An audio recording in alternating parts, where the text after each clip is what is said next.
Nah, rumus untuk mengukur volume benda tak beraturan yang ditemukan Nicholas Patrick konon akan sangat bermanfaat di berbagai bidang kehidupan sehari-hari. Lalu apa saja manfaatnya? Saat ini telah terhubung bersama kami langsung dari Surabaya, Jawa Timur, Nicholas Patrick. Patrick, selamat siang. Siang, ya. Patrick, jadi dari rumus yang kamu temukan, manfaatnya apa sih? Bagaimana pengimplementasiannya, penerapannya untuk kehidupan sehari-hari? Riset saya ini kan untuk mengukur volume, jadi tentunya apapun aplikasi yang untuk mengukur volume bisa menggunakan rumus ini. Misalnya kita punya suatu tumpukan tepung yang ada di meja, kita ingin tahu volumenya berapa, kita bisa menggunakan formula ini.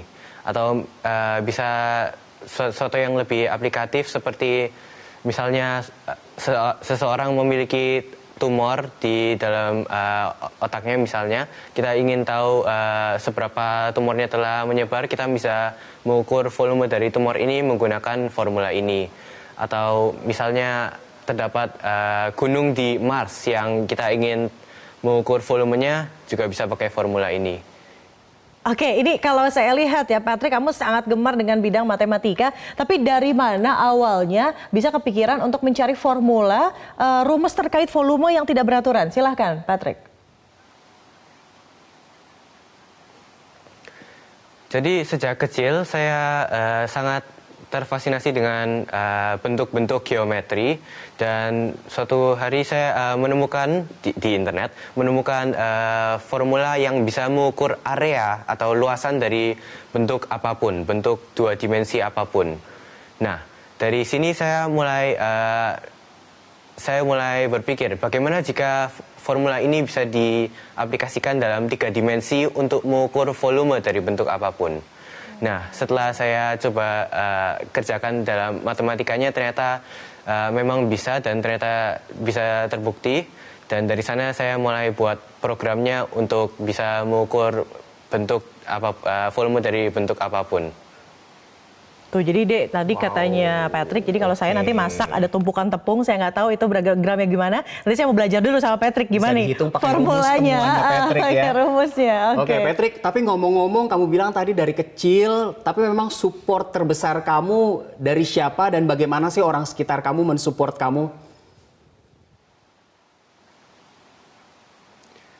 Tentunya support terbesar tidak bisa saya hanya sebutkan satu orang saja ya.